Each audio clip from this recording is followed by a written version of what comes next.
so much fun. So here are some thoughts I've taken away after a year at Keurig. We are in the mode of this power shift to the consumer. Watching the power shift to the consumer, I came on board when Keurig launched a new platform called the 2.0, and we tried to make it a proprietary platform.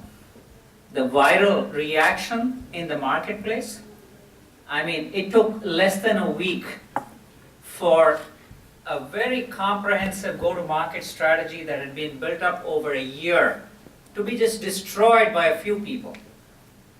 Maybe 20 people. People said, how can a company do this? It's like the toothpaste experience, right? After toothpaste, the next thing they have is their coffee, and you're trying to take away my experience every day? So it was frightening to the company, but we learned and we reacted. How do you adapt, right, when the consumer has so much power? Something we're playing with is hyper-targeting or micro-targeting or segmentation of one. I'll give you a great Keurig story. When I came on board, the company said, hey, we should encourage people to buy coffee makers who consume a large amount of coffee. So we did this comprehensive study, incredible market research, on what is that segment of people who consume a lot of coffee. And the answer was very frightening. It's people who like coffee. It's across all segments, from 15 to 100. It's people who like coffee, and it's across all income levels. How do you hyper-target to one person the Keurig promise? So this is a great area of growth for the company, which we are exploring. And for me, it's been a fascinating learning experience after spending 24 years with GE. GE Appliances prided itself on saying, we invented most of these appliances. We know, well, we did it first. So, and that was the company motto in many ways. Well, we did it first. So it's been a great experience for me. And on another note, and I'll just take this 1 minute thing, I think Ashima referred to Vanasprata as Vanaprastha as the concept. So I think the reason I've reconnected back with the IM community is I feel that, okay, I've learned a lot. Can I share this and accelerate other people's careers? Can I get them this knowledge quickly in a time compression effect so they don't have to waste 30 years learning it? They can learn this quickly and use it to leverage their careers. So I'll stop there. If I may, I just wanted to build upon Ranjan's one important point, and I think Tiger mentioned that about sharing economy. It's also about reciprocity. So one of the things that Keurig does, and correct me if I'm wrong, is it's not actually coffee, but it's a platform. It is a platform. Where you could actually, it's actually hiring a coffee machine, and any coffee manufacturer can hire their coffee machine and make their coffee, get the coffee delivered into somebody's. It's not just coffee, it also could be. And now, Coca-Cola is trying to. and now Yes. beyond. So I think this is a dramatic disruption of business model, which neither Nestle or Maxwell House or any of them could think of, because they were busy selling coffee rather than providing a platform where people could sell anybody's coffee.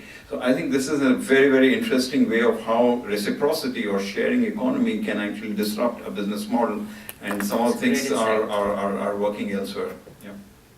Mukul, I just wanted to take up the point about this disintermediation that you mentioned, that it shifts the power from one channel member to another. Now, just the other day I was watching the news that Amazon has become the world's largest retailer in terms of market cap, replacing Walmart. So that's a great example of technology really replacing it. But do you think, how are manufacturers affected by the disintermediation? I thought it affects more of the channel member, the retailer. No, I think it affects significantly, because I think what happens is, at one end, it actually shifts the power equation inside. It challenges logistics and distribution capability. It challenges the packaging and manufacturing and product display capability. For example, I mean, if Walmart was my biggest customer, and which is for most of us here, it is a big customer, I worry about getting the shelf right, getting the planogram right, getting the in-store execution right. I worry and I train, I build capabilities in that direction.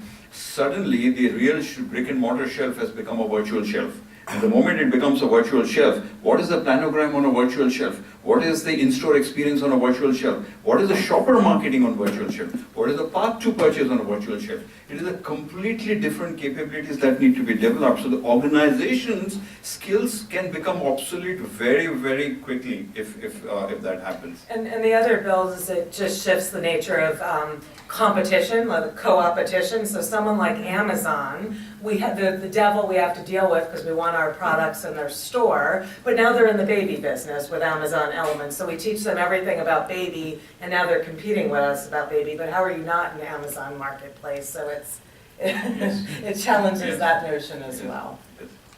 So this notion of competitors and cooperating with competitors, and it's funny you mention it because in Keurig we experience it every day, and I call it my biggest headache because the guy who owns the Starbucks brand inside Keurig says, well, we have a powerful brand with Starbucks. If Starbucks moves their pricing by 5%, their lift is 25%. And it doesn't happen with our Green Mountain brand. I mean, imagine dealing with that reality that on your own brands where you make more money than a co-packer's brand, and that is one of your most powerful partners which drives the portal.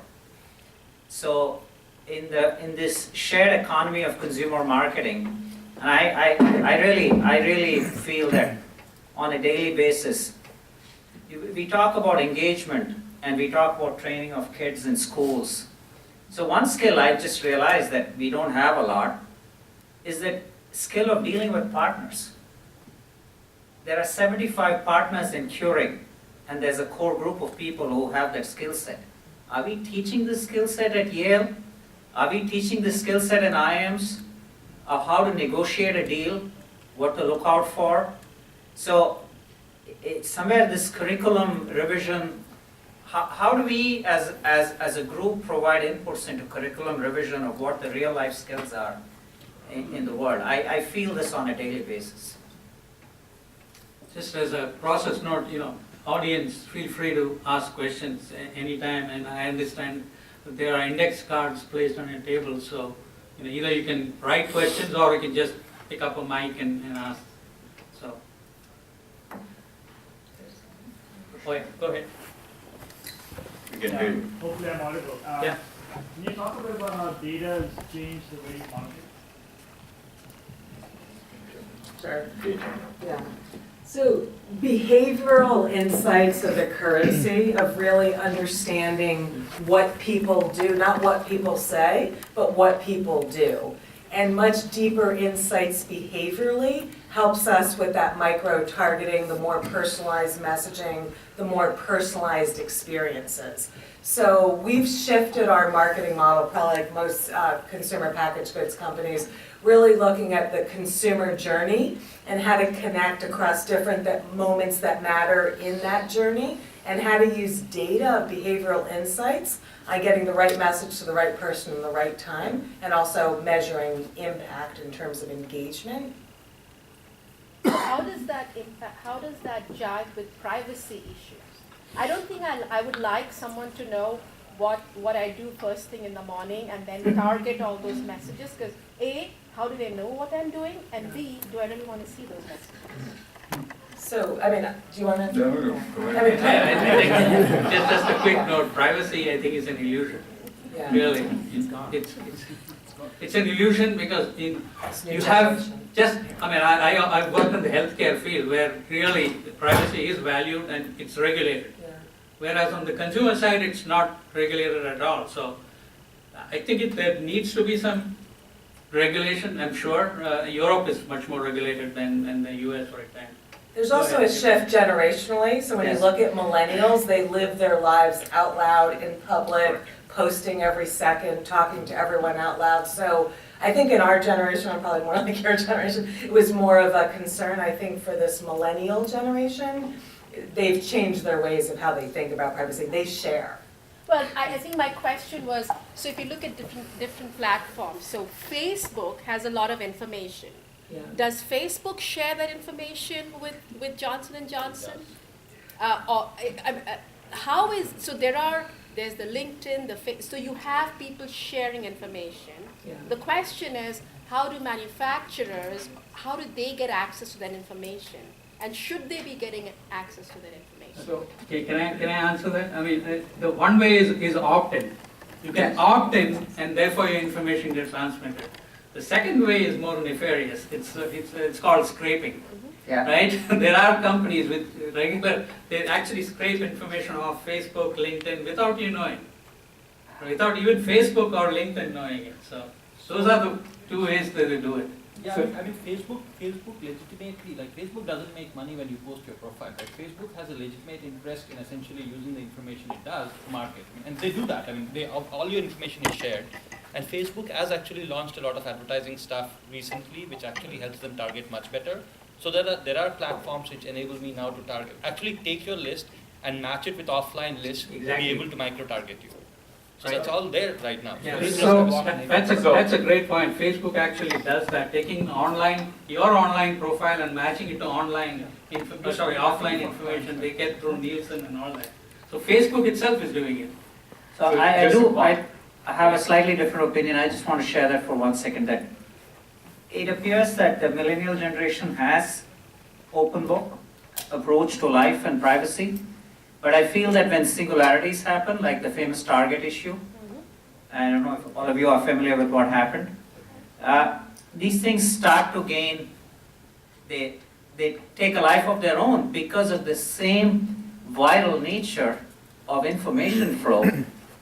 And it's amazing how quickly this information is transmitted and a brand goes down but the recovery of the brand was also remarkable in terms of how quickly it recovered. But I think privacy issues, and we face that all the time because we want to know why people are only using their coffee maker from 6 a.m. to 9 a.m. and we can't get them to use it in the afternoon and the evening. We want to use them at midnight also, right? So we want to encourage people. We want to send them messages at 9 p.m. saying, please use your coffee maker for a cup of hot cocoa, which we also make. So obviously, as a consumer marketer, the access to people is liberating. At the same time, it's frightening, right? Because where do you draw the line? And people say, you know what? You're now reaching the point of being another spam artist, just dominating my life. And I don't want you so much in my life. So Ranjan, you did mention segmentation of one, right?